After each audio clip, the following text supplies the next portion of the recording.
Avec une superficie de près de 2,4 millions de kilomètres carrés, l'Algérie est le plus grand pays d'Afrique et du monde arabe. Elle partage des frontières avec des pays du Maghreb et des pays d'Afrique subsaharienne.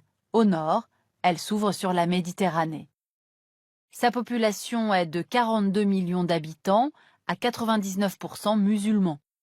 Les Algériens sont en majorité arabes, mais avec 27% de la population, les Berbères revendiquent leur identité. L'Algérie est divisée en 3 zones climatiques. Au nord, la bande côtière d'environ 100 km de large bénéficie du climat méditerranéen. C'est là que vit environ 90% de la population et que se situent les principales villes du pays, Oran, Alger et Constantine. On trouve ensuite la zone de montagne et de hauts plateaux semi-arides. Et au sud, la zone désertique, celle du Sahara, qui recouvre les 2 tiers du pays. C'est là que se trouvent les richesses de l'Algérie. Des diamants, dans le Hogar, des mines d'or, d'uranium, de tungstène, près de Tindouf, du minerai de fer, du phosphate dans le Djebel Onk. Les gisements de pétrole et de gaz sont eux principalement localisés au sud avec le bassin de Hedjelé, plus au nord avec le grand bassin de Hassi Messaoud, au centre avec le bassin de gaz naturel de Hassi Armel. Les hydrocarbures sont au cœur de l'économie du pays. On voit ici les réseaux qui convergent vers les côtes, où sont installées des raffineries et des usines de liquéfaction pour exporter le gaz et le pétrole, en majorité vers l'Europe.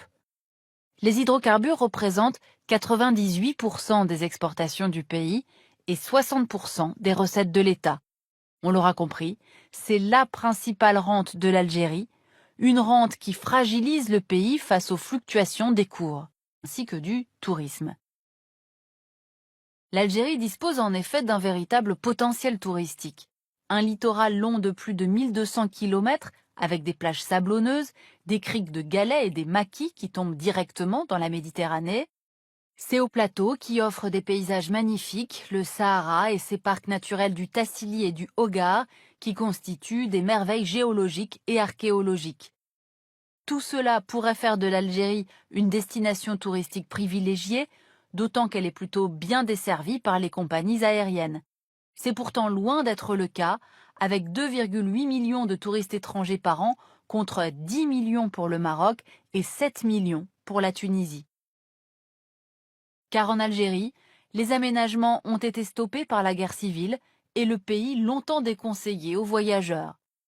Et puis à l'absence de véritable promotion d'une destination, s'ajoutent les difficultés rencontrées par de nombreux voyageurs pour l'obtention du visa algérien.